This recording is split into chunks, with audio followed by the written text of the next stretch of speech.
panel. Our next speaker is Eli Gelman, President and Chief Executive Officer of Amdocs, which will speak about innovation driving growth.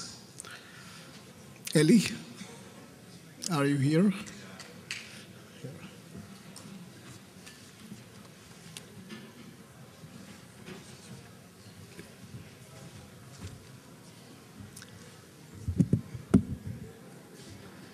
Good morning.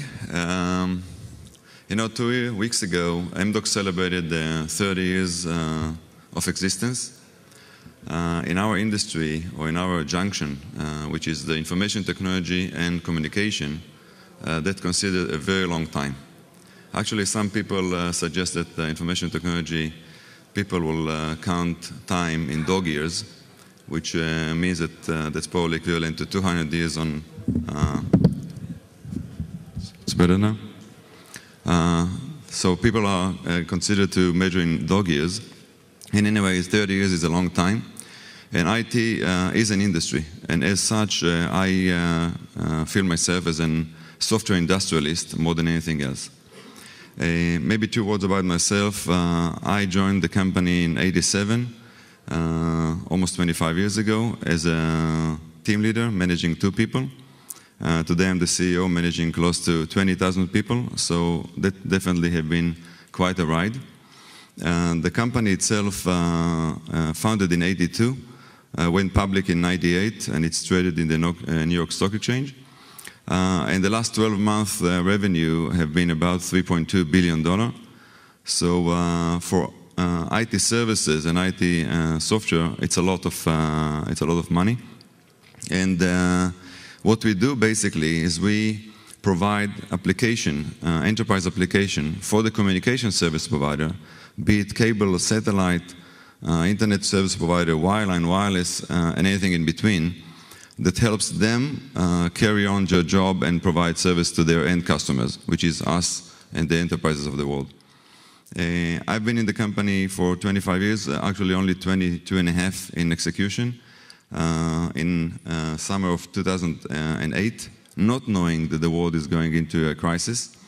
I actually left the company to pursue other things, but stayed on the board of directors of Amdocs, and about 5 or 6 quarters ago, I've asked to come back to the company as a CEO, and since then I'm there. It looks like much longer than that. The company does everything that is not connected to the hardware, the fiber optics, and the base stations in the communication industry. That is to say, from network design all the way to collecting information from the switches, mediation, rating, customer relationship and customer call centers, the retail stores, and of course, by the way, we are also doing billing for the telephone industries in general. So today I would like to focus on why I believe the industry and the world should focus on a company that was designed to last for many years, like Amdocs, like GE, if I may, and not necessarily only on companies that designed their exit strategy before they even completed their first product.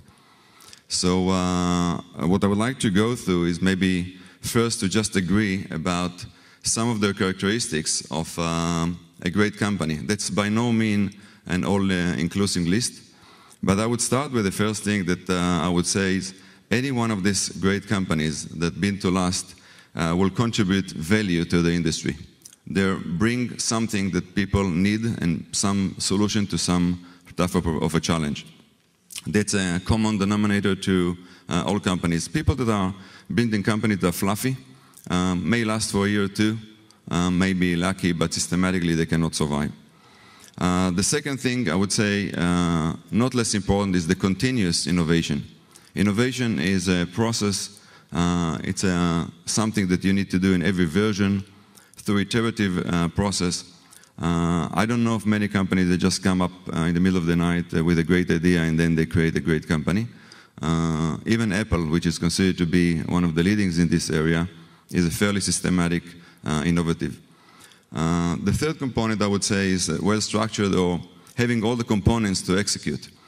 In other words, you have to have a marketing organization, you have to have a sales organization, operation, delivery, global operation, and everything that has to do with the masses to actually execute upon your dreams. Otherwise, it stays as dreams, and companies, young companies especially, tend to think in very naive terms about the execution of their mission. And as a result, good companies or great companies contribute to the economy directly and indirectly through the number of engineers that they employ, but also through the secondary layers of people that helps them carry their job. So I would like to go through maybe the 4 major constituencies that creates or help to create good companies. From the early investors, through the founders and the startups, through the mature industry and the government. Yes, I believe that the regulator has also a role in creating good companies. So starting with the role of the early investors, being VCs or angels or many other people would call it differently. So people would basically say they can provide the money, but if it was only for the money, you can go to the bank. So the premise was, or the promise, that they will provide wisdom and experience. They will help the management, guide them through the development of the company. They will provide a broad business view, a network of people, an operational experience, and other aspects that will basically enrich the ability of the small and young companies to become good and old companies or mature companies. Unfortunately, quick deals do not create good companies. Quick deals sometimes makes money. And if you look backwards in the last 10 or 15 years, I think that we can find very few early investors that really contributed significantly to the creation of real companies.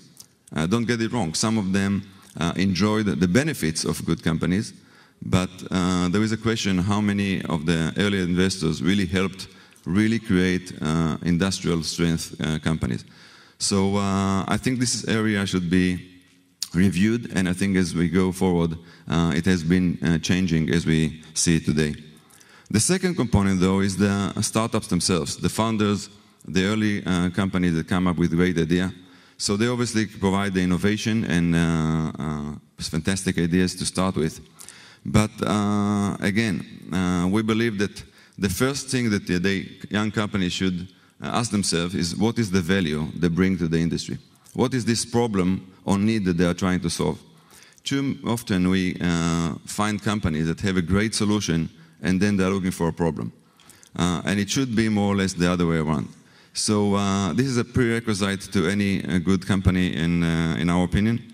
And obviously, on top of it, you have a lot of other things. You have to have a strategic long-term view. Even some young companies should think long-term. They may get there or not, but they have to think about what's the road forward.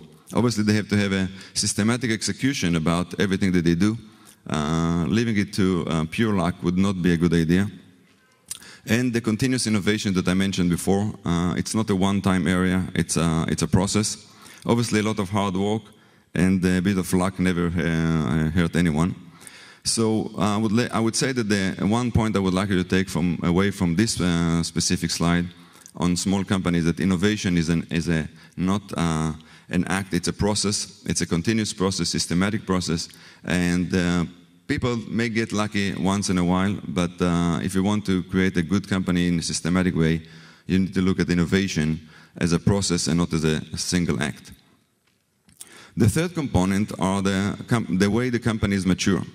So obviously the startups will bring the innovation, but if you want to become an industrial company, you have to have, you should bring actually with you the strength of an industry. The strength of an industrial company, again, it's not an exclusive list, will bring the longevity, the scalability, the ability to provide long-term career path for engineers and other people, the scalability, the ability to weather storms better. But at the end of the day, the innovation by itself would not survive. In other words, I believe that innovation follows the industry. And if you look at examples from the history, look at consumer electronics. In the late 80s, the consumer electronics by and large departed the US. You remember companies like RCA, like Zenith and other companies. All of it went east. Well, it doesn't come back.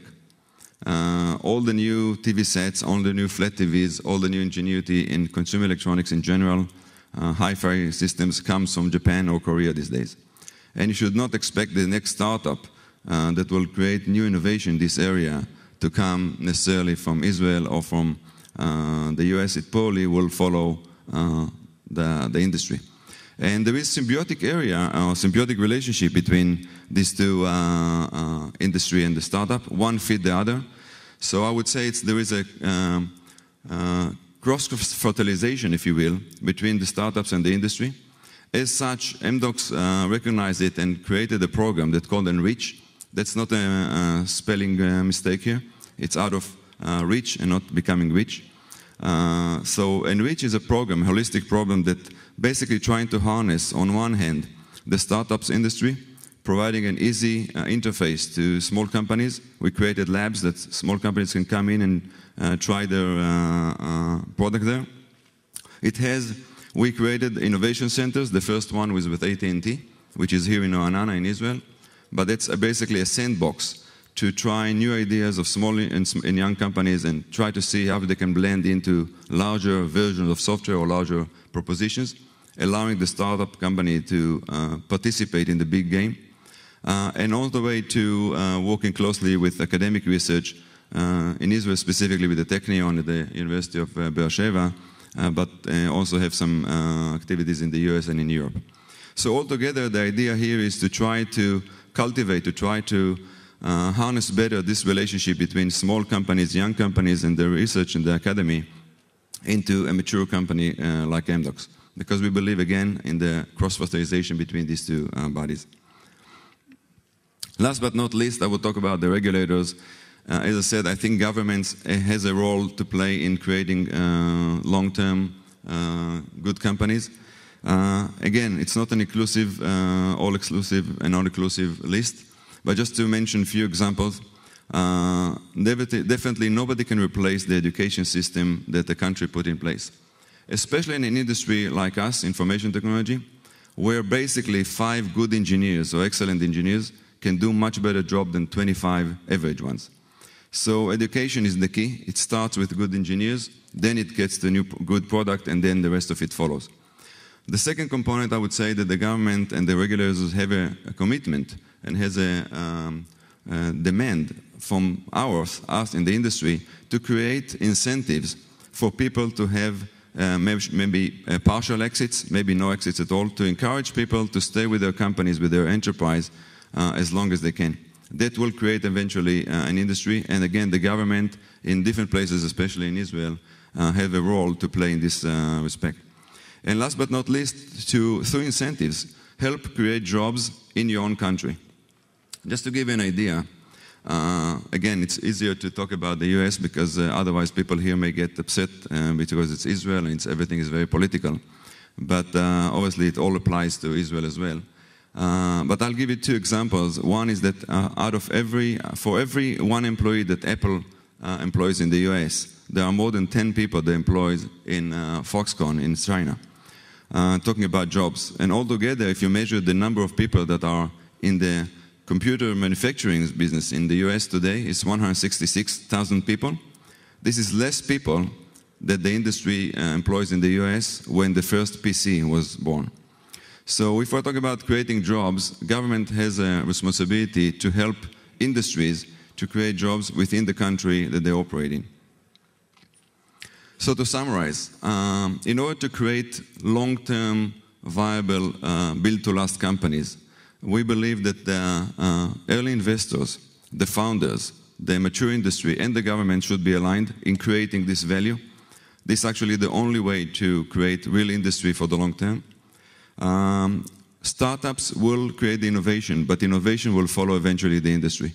And there is a symbiotic relationship between startups. It's a yin and yang between startups and mature industry. And one of them would not survive without the other one. And obviously, passion, talent, and hard work definitely can help. And if you like it in graphics, I would say we believe that the future